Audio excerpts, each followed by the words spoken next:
Good evening, everybody. Just wanted to start tonight with a discussion about EC law, students with disabilities, and I'm going to go ahead and jump into a screen share with you. I've sent you an email earlier today. I found that trying to read the PowerPoints on the screen shares can be a little bit challenging as far as the size of the font. So I'm going to go ahead and keep the page open to where you see the numbers on the left side with the tiles, and then that way you can follow along. Again, this is Educating Students with Disabilities. This PowerPoint is put together by Michelle Morris, our General Counsel for Union County Public Schools.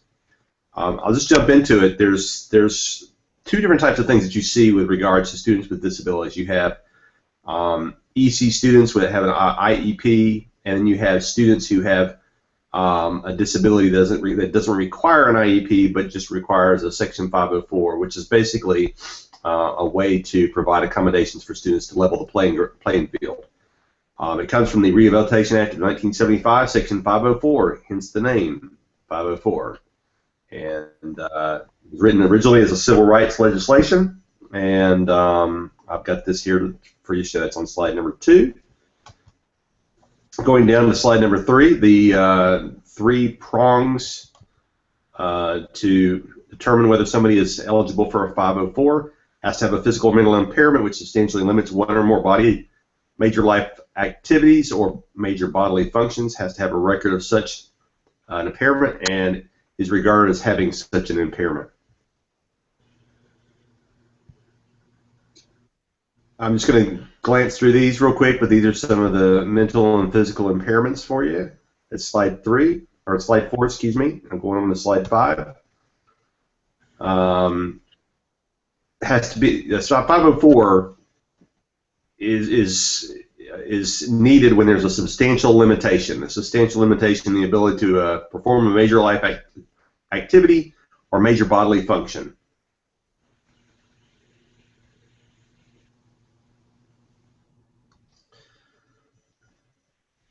You can read this slide 6 on your own. Slide 7 also, just some examples of those 2 points that I just made. Going on to slide 8. Talks about student discipline. And what you'll see is that you need to follow the same disciplinary procedures as in place that are in place for the exceptional children. And it does provide you some exceptions. Current illegal drugs used are excluded from the definition of a handicapped under Section 504 ADA. And current illegal drug and alcohol users are subject to the same disciplinary actions to the extent applied to the non-handicapped students in similar code of conduct infractions. Basically, I just, to provide the 504 is to protect eligible individuals from discrimination. It provides an equal playing field, providing accommodations to students to be able to participate in events that they need to participate, to be able to have an equal opportunity, not advantage, but a even playing field in the classroom.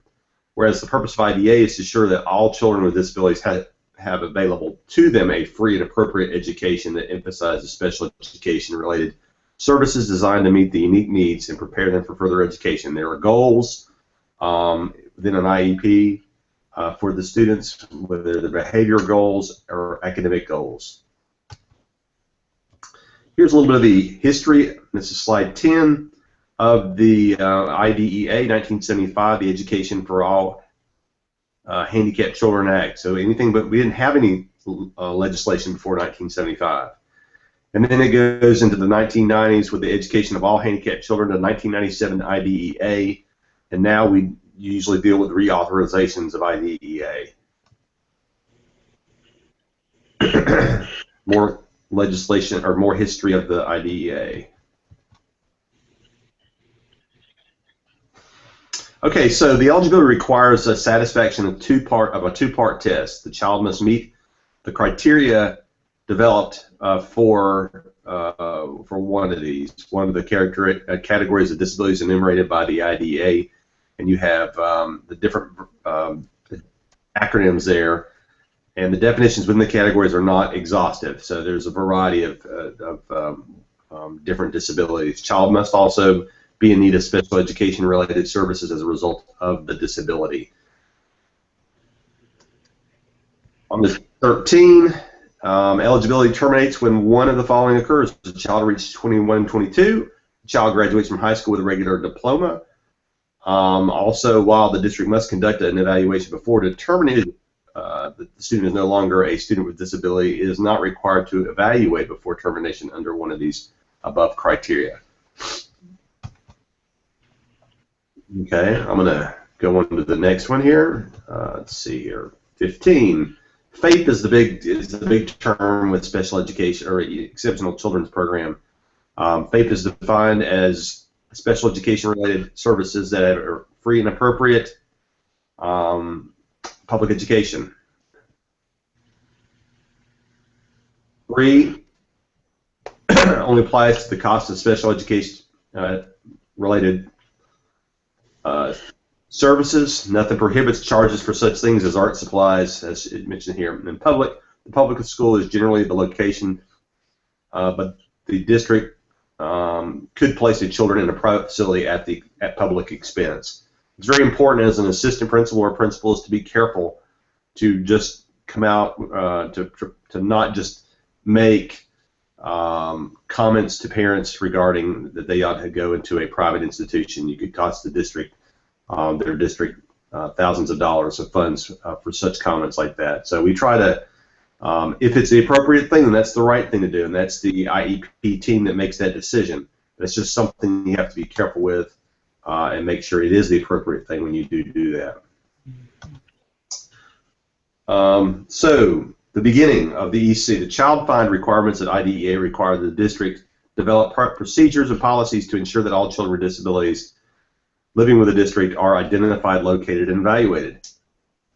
Evaluations may be requested by a parent or a representative of a public agency. A request does not automatically trigger the right to an evaluation. The team must determine that there's a reasonable basis to suspect that the child has a disability. And the parent can refuse to consent to an evaluation. The district can also file due process to seek an order requiring the parent to provide consent. Okay, so the IDEA provides the evaluation timelines must be completed within 60 days of receiving consent, with no longer than 90 days of receiving the referral. And this timeline does not apply if the parent repeatedly refuses to make the child available for testing. Who's eligible? Well, IDEA provides that a group of qualified professionals and student parents make the determination of who is eligible. Okay, so it's the IEP team that makes that determination. The decision is made by consensus of the team. You always need to have that in mind. It's the teams make this decision. It's not a parent comes in there and tells you how it's going to be. It's not any individual. It's not the principal that walks in and tells you. It's the team that makes that decision. Reevaluations, as the need changes over time, the IEP team is charged with reevaluating a student. However, if it cannot occur more than once a year, and unless the parties agree, it must occur at least every 3 years. And the big thing is to be careful not to make sure that your IEPs are within compliance. Okay, so an IEE is an evaluation conducted by a qualified examiner not employed by the district. And it's done at public expense. The right is conditioned upon the parent not agreeing with the district's evaluation. IEP. The IEP is a document which basically lays out the components of the eligibility of a student's education program and the collective process between the parents and the school.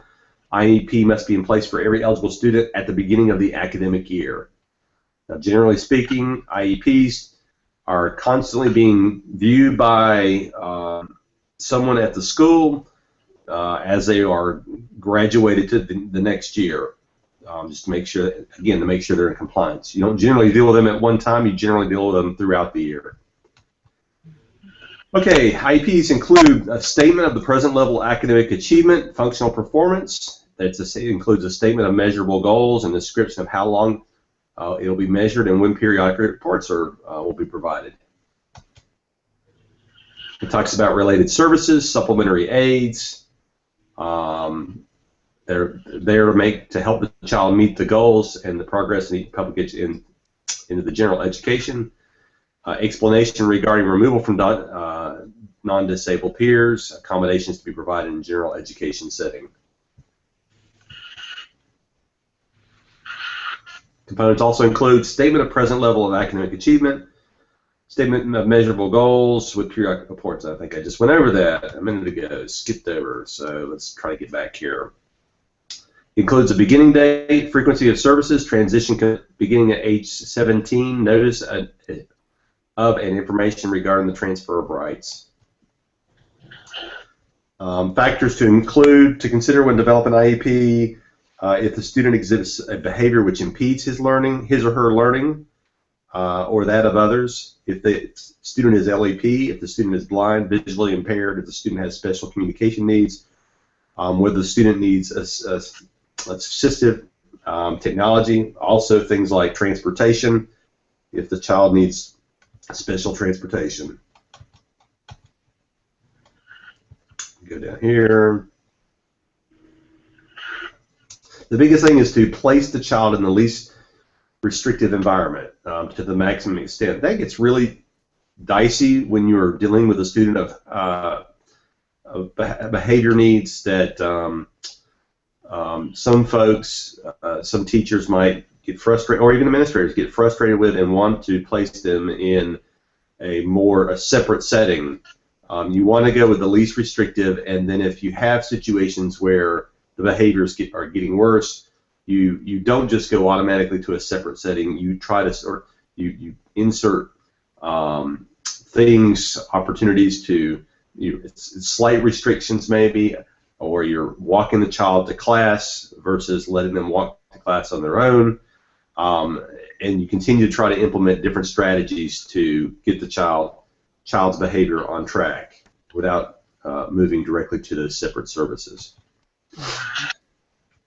Let's skip down a little bit here. Okay. So IEP program, the notice to parent: how far in advance must a parent be notified of a meeting? The law does not state a specific amount, but it says early enough to ensure that they will have an opportunity to attend. It needs to be a mutually agreed upon time and place. It also needs to include the participants, all the participants that are going to participate on that IEP team. The purpose of the meeting, date, time, location, also need to be included with that. Talks about here the parent doesn't have to attend. I would make every effort to have parents to attend if possible. You can have meetings on via a telephone, but it's better to have the parent there. And if you're going to do a telephone, that needs to be clearly documented somewhere. I've dealt with situations where that seemed to be the go-to for certain teachers, that they would try to set up all their meetings via the telephone versus trying to get them in. So it's doable that way, but it should not be the norm. You're working with the parents on that. Least restrictive environments, courts considered the following factors. We talked about least restrictive environments, but this is what the courts look at: the lack of ability to receive sufficient educational benefit, or their participation will require the education program to be altered beyond recognition. Also, the presence of a disabled student substantially interferes with the learning of others, i.e. requires too much teacher time, engages in dangerous behaviors, or significantly disruptive students. So you see there, you want to, again, not separate the child unless it is truly a serious, significant disruptive behavior. You're using strategies to help bring that child back on task. Related services: audiology, PT, OT. These are examples of different related services. Going on to 38, procedural safeguards. An opportunity for the parent to examine records, participate in meetings, and obtain an IEE procedures. Secondly, procedures for appointing a surrogate parent. Number three, provisions of prior written notice of certain decisions in the native language of the parent. And 4, opportunities for mediation to present a complaint and due process. Those are procedural safeguards within the law.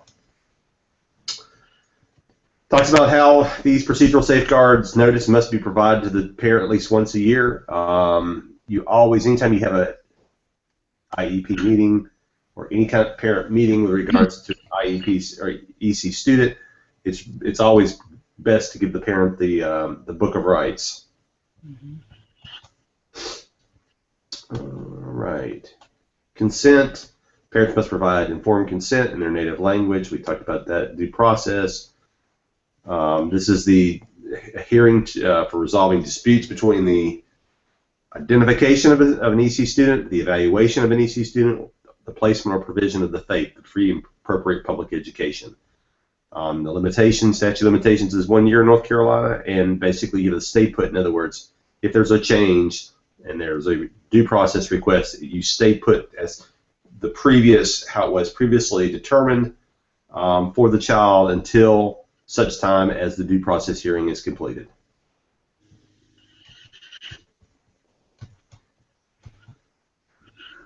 And there's some remedies for due process. I'll let you look at it on your own. I'm going to skip over the private school portion of this. Let's skip down to discipline. There are different rules that apply to students with disabilities, but in general, a student with a disability cannot be suspended in excess of 10 days for conduct which caused by or related to his or her disabling condition. Anything beyond the 10 days, educational services must be provided to a student who is suspended for more than 10 days. Students with a 504 plan are afforded the same rights except the provision of services while the child is suspended. What triggers disciplinary protections of IDA? ISS, no. Social restrictions, no. Suspensions of less than 10 days that are not a pattern that do not result in change of placement, no. Bus suspensions, generally, yes. Consider it if transportation is a related service or whether there is a availability of other means of transportation. When you get close to the 10 days, you have to have completed a manifestation determination. In other words, was the disabling condition and the misconduct, is there a relationship between the disabling condition and the misconduct? It is conducted by the school, the parent, and the relevant members of the IEP team. The conduct is reviewed as to what caused it, or did it have a direct substantial relationship to their disability.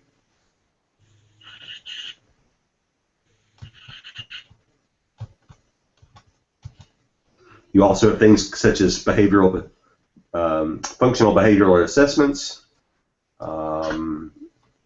that are used in dealing with disciplined students with IEPs. IDA protections are available to students who have not been identified as a student within the disability, with a disability. In other words, if you're in testing, somebody's been forwarded to EC department for testing, they're automatically under that umbrella until such time as they've been determined to have a disability or not have a disability. And you have to follow the same guidelines with regards to discipline. And let's see here. Okay, and then you just got some other things. This is a good slide here. It's a slide 56. Summary: short-term suspensions are less than 10 days where no pattern exists. No additional steps are required for a student with a disability. Long-term suspensions, you have to have a manifestation determination, and these other two items here. And of course, EC expulsion. Students may be expelled, but the FAPE protection must be provided and sufficient services to continue to participate in general curriculum and progress on IEP goals. And then the last three slides are just court decisions that are important for you to be aware of. The biggest court case, let me see here, is the Raleigh case. Let me see if I know it. I'm sure it's in here. Hogan versus Doe is a pretty big case too.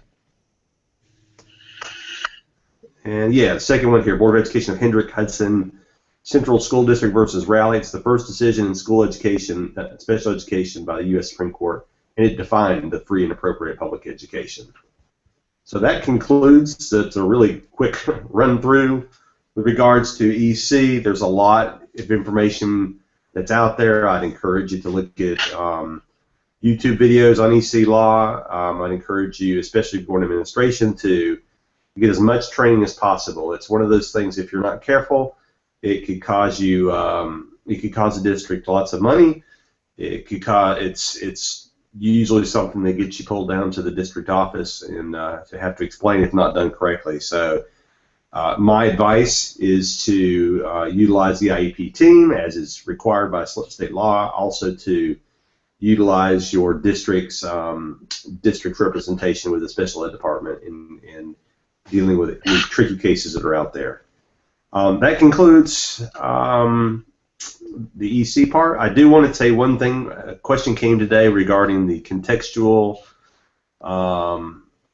analysis of a school with regards to the artifact 4, I think it's 4A, and that can be a little tricky to understand. Contextual analysis is really just with that particular activity, you're providing a complete description of your school. You're wanting to talk about what are the demographics of your school, ethnicity, males, females,